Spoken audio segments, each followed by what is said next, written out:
This free QR code turns one tap into a 5-star Google review. Here's how to make yours in 2 minutes. It is a free Google Reviews QR code maker. No sign up and no logo stuck on your code.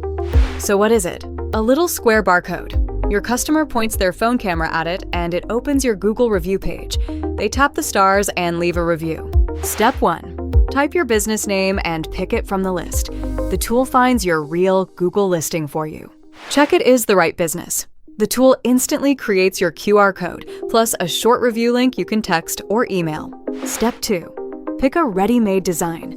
Posters, table stickers, business cards, receipts, or door stickers. Step 3.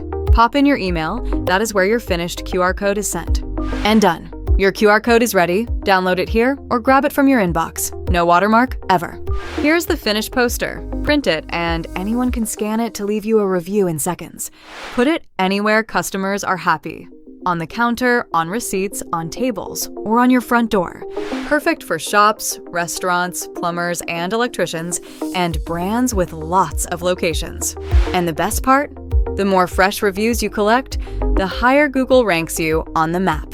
Want to go further? GLocal runs your whole Google business profile. AI review replies, automatic review requests, and scheduled posts all on autopilot. Start collecting more 5-star reviews today. Make your free QR code at wiremo.co.